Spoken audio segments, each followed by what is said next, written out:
بسم اللہ الرحمن الرحیم۔ السلام علیکم۔ ابن العربی فاؤنڈیشن میں خوش آمدید۔ اپنی پچھلی ویڈیو میں ہم فصح آدمیہ کی اینڈ پہ آخری پیراگراف پر بات کر رہے ہیں، بس کچھ حصہ اس کا رہ گیا ہے، اس ویڈیو میں اس کو مکمل کرتی ہیں۔ تو پچھلی ویڈیو میں شیخ نے فصح آدمیہ کو کنکلوڈ کر دیا تھا، یہ بتایا تھا کہ حضرت آدم یا بنی آدم، بیسیکلی تو بنی آدم کی بات ہو رہی ہے کہ آدم کی فضیلت کیا ہے اس عالم پر، آدم کی حقیقت کیا ہے، آدم کا ظاہر کیا ہے، آدم کا باطن کیا ہے، اور آدم کی نشأت کے اندر کیا جامعیت ہے کہ اس کو مرتبہ خلافت دیا گیا۔ تو یہ ہم پچھلی ویڈیو میں بیان کر چکے ہیں۔ اب مزید جو آخری چند لائنیں رہ گئی ہیں اس کو دیکھتے ہیں کہ شیخ مکمل کس جگہ پہ کر رہے ہیں اس فصل کو۔ فرماتے ہیں پھر اللہ تعالیٰ نے اس آدم کو اس پر مطلع کیا جو آدم میں رکھا، اور یہ اپنی دو مٹھیوں میں بنایا، ایک مٹھی میں کائنات، دوسری مٹھی میں آدم اور اس کی اولاد، اور اس میں بنی آدم کے مراتب واضح ہوئی ہیں۔ تو یہ جو ہے یہ شیخ بات کر رہے ہیں۔ اس کے بعد فرماتے ہیں جب اللہ نے میری روح کو ان حقائق پر مطلع کیا جو اس امام اور والد اکبر میں رکھے گئے، تو میں نے اس کتاب میں اتنا ہی ذکر کیا جتنی مجھے اجازت ملی۔ ہم پہلے بھی کہہ چکے ہیں، فتوحات مکیہ میں بھی شیخ لکھ چکے ہیں کہ میرا جو طرز تحریر ہے وہ دیگر مصنفین کی طرح نہیں ہے۔ دیگر مصنفین تو اس طرح کتاب لکھتے ہیں کہ اگر انہیں کچھ لکھنا ہوتا ہے تو پہلے سے اپنے ذہن میں خاکہ بناتے ہیں، پھر اس کے اوپر غور و فکر کرتے ہیں، پھر اس کے کچھ نتائج نکالتے ہیں، پھر جو نتیجہ نکلتا ہے اس نتیجے کو وہ عوام کے سامنے ظاہر کرنا چاہتے ہیں، جتنا چاہتے ہیں جس جگہ میں تفصیل لکھ دیتے ہیں، جتنا چاہتے ہیں اپنی مرضی کے مطابق کسی جگہ پہ اختصار سے کام لیتے ہیں، اور ان کا مقصد یہ ہوتا ہے کہ ان کی بات واضح ہو کر عوام کے سامنے آ جائے۔ شیخ فرماتے ہیں میرا معاملہ یہ نہیں ہے، اور جو بھی الہام سے لکھتا ہے اس کا معاملہ یہ نہیں ہے۔ کہتے ہیں ہمارا معاملہ تو یہ ہوتا ہے کہ ہم اپنے دل کو فکر سے عاری کرتے ہیں، یعنی کہ ساری فکر جس کو کہتے ہیں غور و فکر، تفکر، فلسفہ، نظریہ، ہر چیز ختم فارغ کر دیتے ہیں، خالی ہو کر، فکر سے خالی ہو کر اس کے حضور ذکر میں بیٹھ جاتے ہیں، یعنی کہ اس کی یاد میں، اس کی ذکر میں۔ جب اس کا ذکر کرتے ہیں وہ ہمارا ذکر کرتا ہے، اس ذکر کی مناسبت قائم ہوتی ہے تو ذکر کے رپلائی، ذکر کا جواب آتا ہے، پھر وہ ہم پر کچھ نہ کچھ الہام کرتا ہے۔ تو شیخ فرماتے ہیں کہ پھر جب وہ ہمیں کچھ بتاتا ہے تو یہ نہیں ہے کہ جتنا بتاتا ہے وہ ہم سارے ہی لوگوں کو آگے بتانے لگ جاتے ہیں، پھر ہم اس بتانے میں بھی اس کی اجازت کے منتظر ہوتے ہیں کہ وہ ہمیں اجازت دیتا ہے کہ اب جو میں نے تمہیں بتایا ہے اس میں سے اتنا لوگوں کو بتا دو اور باقی نہیں بتانا۔ تو کہتے ہیں کہ جتنی ہمیں اجازت ملتی ہے اتنا ہی ہم بتا دیتے ہیں۔ کہتے ہیں اس لیے مطلب آپ لوگ دیکھتے ہیں، مطلب شیخ فرماتے ہیں اسی لیے ہماری کتابوں میں کئی جگہ پہ موضوع سے ہٹ کر بھی کوئی چیزیں بیان ہو جاتی ہیں۔ اب جس طرح کہ ہم نے پچھلے پیراگراف میں دیکھا کہ شیخ نے وہ تقویٰ جو ہے اس کی بھی آگے یہاں پر تھوڑی سی ڈیٹیل بتا دی، حالانکہ بات تو آدمیت اور جامعیت کی ہو رہی تھی، اور وہاں پر مراد بھی صرف ایک نفس بنی آدم کا ظہور جو ہے وہ حضرت آدم سے ہے یا آدم سے ہے، اس کی بات ہو رہی تھی، لیکن پھر آپ نے تقویٰ کی ایکسٹرا ڈیٹیل بھی بتا دی۔ کہتے ہیں اسی لیے پھر دیکھتے ہیں کہ ہمیں بعض ایسی چیزوں کا بھی حکم دے دیا جاتا ہے کہ اب آپ اس مقام پہ، چاہے وہ اس مقام سے ظاہری مناسبت نہیں رکھتی لیکن باطنی مناسبت رکھتی ہیں، تو حکم دے دیا جاتا ہے کہ یہ بات بھی ادھر بتا دی جائے۔ تو یہ شیخ نے فتوحات مکیہ کے باب دوم میں اس کا ذکر کیا ہوا ہے۔ تو یہاں پر کیا کہہ رہی ہیں کہ جب اللہ نے میری روح کو ان حقائق پر مطلع کیا جو اس امام اور والد اکبر میں رکھے، تو میں نے اس کتاب میں اتنا ہی ذکر کیا جتنی مجھے اجازت ملی،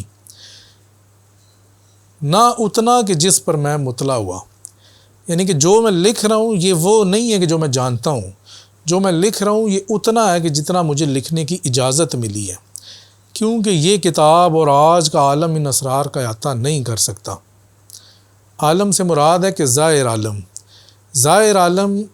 اتنا وسیع نہیں ہے کہ وہ باطن کا احاطہ کر سکے۔ باطن میں ہمیشہ زیادہ وسیع ہوتا ہے، ظاہر میں کم چیزوں کا ظہور ہوتا ہے۔ تو اسی وجہ سے دیکھیں نا کہ مخلوقات باطن میں تو ساری ہیں لیکن ظاہر میں اس میں سے چند ہیں، کچھ ظاہر ہوتی ہیں پھر معدوم ہو جاتی ہیں، کچھ نہیں ظاہر ہو جاتی ہیں۔ تو شیخ نے کہا کہ ظاہر عالم ان اسرار کا احاطہ نہیں کر سکتا، پس جس کا میں نے مشاہدہ کیا اور جو میں اس کتاب میں لکھوں گا وہ اسی قدر ہوگا جو رسول اللہ صلی اللہ علیہ وسلم نے مجھے لکھنے کا حکم دیا۔ اب چونکہ یہ کتاب جو ہے آپ صلی اللہ علیہ وسلم کی طرف سے عطا کی گئی ہے، تو اس وجہ سے شیخ اس میں اپنا منہج بتا رہے ہیں۔ فتوحات مکیہ میں تو یہ منہج بتا رہے تھے نا کہ جتنا اللہ تعالیٰ نے مجھے حکم دیا میں اتنی لکھوں گا، لیکن فصوص میں بتا رہے ہیں کہ جتنا رسول اللہ صلی اللہ علیہ وسلم نے مجھے بتایا کہ اتنا ظاہر کرنا ہے اور اتنا نہیں کرنا، تو پھر اب میں اس قید کے تحت چلوں گا۔ تو آگے فرماتے ہیں کہ اس کے بعد آپ نے فہرست کتاب کی ذکر کی ہے، جس میں پہلا کلمہ آدمی ہے، حکمت الہیہ، جو کہ یہی باب ہے۔ تو اس پہ ذرا غور کر لیتے ہیں۔ میں نے ابتدائی ویڈیو میں شاید بتایا تھا کہ ہر کلمے کے ساتھ جو حکمت ہے اس کو ہم اس کلمے کے اینڈ پہ دیکھیں گے، کیونکہ ہم نے اسی کلمے سے ہی اس حکمت کو نکالنا ہے۔ لوگوں نے تو پہلے ابتدا میں بھی اس حکمت کا ذکر کر دیا کہ الہیہ سے یہ مراد ہے، آدم سے یہ مراد ہے، لیکن چونکہ ہمارا سارا فوکس اسی فص پہ ہوگا، اب جو فص ہم نے پڑھا ہے، تو اس میں سے ہمیں کیا پتہ چلا جو الہیہ سے مناسبت رکھتا ہے۔ تو شیخ اکبر نے کلمہ آدم کو حکمت الہیہ سے جوڑا ہے۔ الہیہ الہ سے اضافت ہے، الہ یعنی کہ ذات کی وہ صفت ہے جو مخلوقات سے تعلق جوڑتی ہے۔ تو یہاں پر کیا بتایا گیا کہ چونکہ آدم جو ہے اس الہ کا خلیفہ ہے، ذات کا خلیفہ نہیں ہے، تو آدم کی مناسبت الہ سے ہوئی۔ اور یہاں پر آدم سے مراد حضرت آدم نہیں ہے، بنی آدم ہے، جیسا کہ آپ نے اینڈ پہ بھی بتا دیا، اور یہ بتا دیا اس آیت سے بتا دیا کہ جس میں اللہ تعالیٰ نے فرمایا کہ جی میں نے تمہیں ایک نفس سے پیدا کیا، پھر اس سے اس کا جوڑا نکالا، اور پھر تم سے کثیر مرد عورتوں کو نکالا۔ تو مراد یہ ہے کہ آدم یعنی بنی آدم یعنی نوع انسانیت ہم جسے کہتے ہیں۔ تو آدم اور الہ کی نسبت کیا ہے؟ آدم جو ہے وہ الہ کا خلیفہ ہے، اور اس پورے فصل میں خلافت کے اوپر بات ہے، آدم کے مرتبے کے اوپر بات ہے۔ تو آدم کا مرتبہ شیخ نے فرمایا کہ دو طرح کا ہے، ایک اس کا ظاہری مرتبہ ہے جو کہ عالم سے مناسبت رکھتا ہے، ایک اس کا باطنی مرتبہ ہے جو کہ الہ سے مناسبت رکھتا ہے، اور یہ دونوں جہاد اس کے اندر چل رہی ہیں، اور یہی اس کے اندر جامعیت ہے، اور اسی وجہ سے وہ خلیفہ بنا ہے۔ تو شیخ کے نزدیک اس جگہ پر الہیہ سے مراد یہی تمام تفصیل تھی کہ جو آپ نے اس پورے فصل میں بتائی ہے، اور اس سے ہم یہی سمجھ رہے ہیں کہ الہ اور آدم کی نسبت اور ان کی اضافت اور آدم کا الہ کا خلیفہ ہونا، یہ تمام باتیں جو ہیں وہ اس بات کی طرف اشارہ کر رہی ہیں کہ یہاں پر جو حکمت الہیہ کو فص آدمیہ سے جوڑا گیا تو اس کی آپس میں کیا حکمت تھی۔ تو یہ ہمیں اس سے سمجھ آئیے، باقی جو بندہ تفصیل میں دیکھے گا وہ فصل میں اور اس کو باقی ڈیٹیل بھی ملے گی۔ اس کے بعد ایک فہرست ہے ہر حکمت، اور یہ ساری بتائی ہے کہ کون سے نبی کے ساتھ کون سا کلمہ ہے۔ تو اینڈ پہ اب اس کو کیا لکھتے ہیں، یہ فص آدمیہ کا اختتام، آخری پیراگراف فرماتے ہیں ہر حکمت کا فص وہی کلمہ ہے کہ جس سے وہ حکمت منسوب ہوئی۔ تو فص آدمیہ حکمت الہیہ یعنی کہ ان کی آپس میں جو نسبت ہے وہ اس کی طرف اشارہ۔ اب یہ شیخ نے لفظ بھی جملہ بھی لکھ دیا کہ اس نسبت کو آپ نے غور کرنا ہے۔ آگے فرمایا اور اس کتاب میں نے انہی حکمتوں کا ذکر کیا جو ام الکتاب میں ثابت ہے۔ اب یہاں پر آپ ایک ام الکتاب کی طرف اشارہ کر رہے ہیں، اور یہ نہیں کہہ رہے کہ میں خود سے کوئی لکھ رہا ہوں، اپنی میں مرضی سے لکھ رہا ہوں۔ پہلے بھی بتایا کہ جتنا مجھے حکم دیا گیا کہ اتنا لکھ دو، تو ام الکتاب کو میں دیکھ رہا ہوں کہ وہاں پر کس فص میں، فص سے مراد ہے کہ کون سے کلمے میں کون سی حکمت منسوب ہے، تو میں اب اس کو نقل کر رہا ہوں۔ کہتے ہیں میں نے اسی مثال کو سامنے رکھا ہے جو مجھے دکھائی گئی۔ مثال سے مراد یہی ہے کہ کسی ایک جگہ سے آپ دیکھ کے اس کو جو ہے وہ نقل کر رہے ہیں، لکھ رہے ہیں۔ اسی قدر ظاہر کیا ہے کہ جتنی مجھے اجازت ملی۔ جیسا کہ ہم پہلے بتا چکے ہیں، شیخ کا اسلوب یہ نہیں ہے کہ جتنا خود کو پتہ ہے وہ سب آگے بتاتے ہیں، بلکہ اتنا آگے بتاتے ہیں کہ جتنی آپ کو اجازت ملتی ہے۔ آگے فرماتے ہیں اگر میں اس سے زیادہ لکھنے کی کوشش کرتا تو ایسا نہ کر پاتا،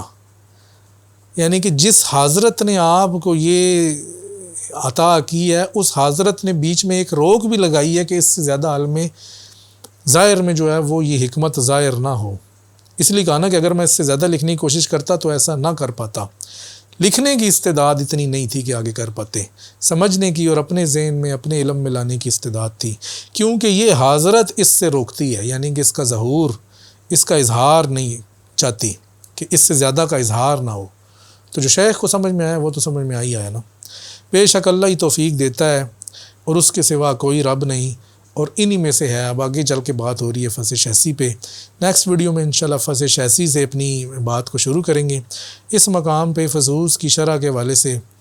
ہم نے فص آدمیہ کو مکمل کر دیا ہے۔ کسی شخص کا فص آدمیہ کے متعلق کوئی بھی سوال ہے، لیکن وہ سوال ٹیکسٹ سے متعلق ہونا چاہیے، مطلب وہ جو ٹیکسٹ فص آدمیہ کا متن ہے اس سے ریلیٹڈ ہو، تو وہ کر لیں انشاءاللہ۔ سوال جواب کی ایک ویڈیو کر لیں گے۔ اگر ہمیں اتنے سوالات مل گئے کہ ہم اس کے جواب دینا چاہیں اور ایک ویڈیو کا وقت نکل آئے تو انشاءاللہ اس کے بھی جواب دے دیں گے۔ باقی یہ ہے کہ فص آدمیہ میں سے آپ کو کوئی بھی چیز جس میں کچھ نہ کچھ شک ہو، کسی لفظ میں شک ہو کہ یہاں پر ایک لفظ استعمال کیا، اس سے کیا مراد ہے، جیسا کہ کل فیس بک پوسٹ ایک لگائی تو اس پوسٹ میں ایک لفظ تھا توحید کثرت، تو ایک بندے نے نیچے سوال کر دیا کہ جی توحید کثرت کا مطلب کیا ہے، اس جگہ پہ بتا دیں۔ اب ظاہری بات ہے توحید کثرت تو اگر اس کو کسی کو نہیں علم تو وہ تو یہ سمجھے گا کہ ایک بڑا معاملہ ہے، اس میں پتہ نہیں کیا کیا چیزیں آئیں گی، لیکن میں نے اس کا ایک دو لفظوں میں جواب لکھ دیا کہ توحید کثرت سے مراد توحید اسماء ہے۔ اب توحید اسماء کی طرف جب اس کا ذہن جائے گا تو اس پہ واضح ہو جائے گا کہ یہ اسماء کی کثرت کی توحید ہے، یعنی کہ اسماء کثیر ہیں لیکن ایک ہی ذات کے اوپر دلالت کرتے ہیں۔ تو اس طرح کا اگر کوئی سوال یا اس سے ملتے جلتے کوئی سوال اگر اس حوالے سے بھی ہوں تو وہ کر دیں، انشاءاللہ سوال جو آپ کی ایک ویڈیو بنا لیں گے۔ باقی یہ کہ کوشش کرتے ہیں کہ ویڈیو کا سلسلہ جاری رہے، لیکن ابھی بیچ میں وقفہ آ جاتا ہے، تو اللہ تعالیٰ سے دعا ہے کہ ہماری توفیقات میں بھی اضافہ ہو، کہ شیخ کے علوم کی ترویج کا ایک سلسلہ جو جاری ہے، اور ابن العربی فاؤنڈیشن کو قائم ہوئے بھی تقریباً 20 سال سے زیادہ کا عرصہ، 18 سال تک تقریباً عرصہ ہو چکا ہے، تو اس میں ہم تقریباً 30 کتابیں کر چکے ہیں، تو ویڈیو کی شکل میں بھی یہ علوم اب ظاہر ہوں تاکہ لوگوں کے اندر جو ابہام ہے شیخ کی عبارت کے حوالے سے، جو لوگ سمجھ نہیں سکتے، پڑھنے کے بعد بھی سمجھ نہیں سکتے، تو کچھ نہ کچھ تو ان کو سمجھ میں آئے۔ تو بس یہی، اسی پر اپنی اس ویڈیو کا اختتام کرتے ہیں۔ نیکسٹ ویڈیو میں انشاءاللہ دوبارہ آپ سے ملاقات کریں گے، اس وقت تک کے لیے آپ سے اجازت چاہتے ہیں۔ السلام علیکم ورحمۃ اللہ وبرکاتہ۔